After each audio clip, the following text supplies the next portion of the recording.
Hello friend, সবাই কেমন আছেন? বিশেষ বাংলা 3.0 ইউটিউব চ্যানেলে সবাইকে স্বাগত। বন্ধুরা, এই চ্যানেলে আমি ফেমাস মনীষীদের সংক্ষিপ্ত জীবনী বলে যাচ্ছি। যদি কারো জীবনী জানতে ইচ্ছা করে আমাকে লিখে কমেন্টে পাঠাবেন, অথবা যদি ভিডিওগুলো ভালো লাগে লাইক শেয়ার সাবস্ক্রাইব করে চ্যানেলকে এগিয়ে নিয়ে যেতে সাহায্য করবেন। Thank you. বন্ধুরা, আজ আমি তোমাদের কাছে পরিবেশন করছি ফ্রিডম ফাইটার জওহরলাল নেহরু। তাহলে এসো শুরু করি।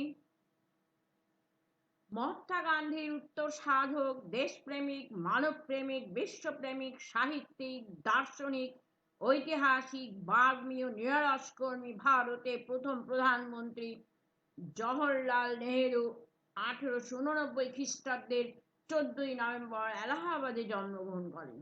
তাহলে তার কতগুলো সংজ্ঞা আমরা পেলাম? অনেকগুলো। উত্তর সাধক, দেশপ্রেমিক, মানবপ্রেমিক, বিশ্বপ্রেমিক ইত্যাদি। আচ্ছা, কোথায় জন্ম? 14ই নভেম্বর এলাহাবাদে। তার পিতার নাম ছিল মতিলাল নেহরু আর মাতার নাম স্বরূপ রানী। মতিলাল নেহরু পাশ্চাত্য ভাবাপন্ন মানুষ ছিলেন, তাই পাশ্চাত্য রীতিতেই তার শিক্ষা দীক্ষা আরম্ভ হয়। জওহরলাল লন্ডনে ভারতের বিভিন্ন নেতার সংস্পর্শে আসেন। এদের মধ্যে বিপিন চন্দ্র পাল, লালা লাজপত রায়, মহামতি গোখলে উল্লেখযোগ্য। রাজনীতির শিকড় তার মনে লন্ডনে বসেই গেঁথে যায়। 1916 খ্রিস্টাব্দে লখনৌতে যখন কংগ্রেসের অধিবেশন হয়, তখন গান্ধীজির সাথে তার পরিচয় ঘটে। 1919 খ্রিস্টাব্দে প্রথম মহাযুদ্ধের পরে ইংরেজ সরকার ভারতবাসীর স্বায়ত্ত শাসন অনুমোদন করতে অস্বীকার করে। ফলে গান্ধীজি নেতৃত্বে সারা দেশে যে আন্দোলন হয়, জওহরলাল তাতে সামিল হন। জালিয়ানওয়ালাবাগের হত্যাকাণ্ডের বিরুদ্ধে সারা দেশে যে আন্দোলন হয়, তাতে তিনিই ছিলেন প্রথম সারির নেতা। 1932 খ্রিস্টাব্দে সারা ভারত কংগ্রেস কমিটির সম্পাদক হন। 1929 খ্রিস্টাব্দে কংগ্রেসের সভাপতি হন। ওই বছরই তার প্রচেষ্টা নিখিল ভারত কংগ্রেস কমিটি সমাজতান্ত্রিক কর্মসূচি গ্রহণ করতে বাধ্য করে।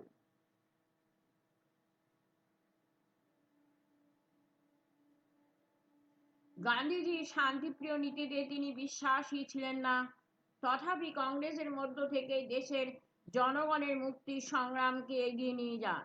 1929 খ্রিস্টাব্দের 31শে ডিসেম্বর যখন মতিলাল নেহরুর করা নেহরু রিপোর্ট কার্যকরী করার শেষ সময় এগিয়ে আসছিল, তখন সেই দিনই মধ্যরাত্রির ঘণ্টার ধ্বনি যখন শুভ নববর্ষকে স্বাগত জানাচ্ছিল, তখন ভারতীয় জাতীয় কংগ্রেসের সভাপতি হিসাবে জওহরলাল নেহরু রাভি নদীর তীরে বিপুল হর্ষধ্বনির মধ্যে স্বাধীনতার প্রতীক ত্রিবর্ণ রঞ্জিত পতাকা উত্তোলন করেন এবং ঘোষণা করেন ভারতীয় জাতীয় আন্দোলনের লক্ষ্য পূর্ণ স্বাধীনতার অর্জন।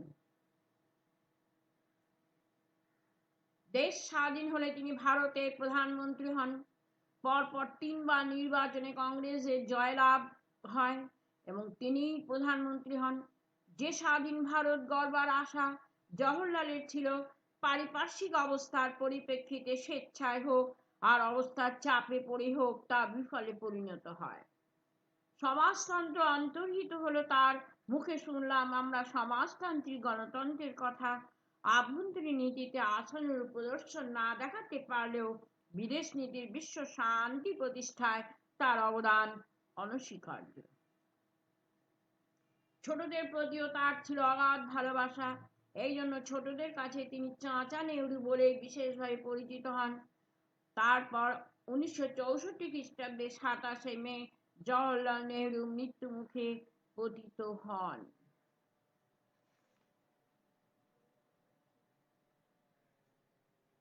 বন্ধুরা, এই ছিল জওহরলাল নেহরুর সংক্ষিপ্ত জীবন কথা। Thank you.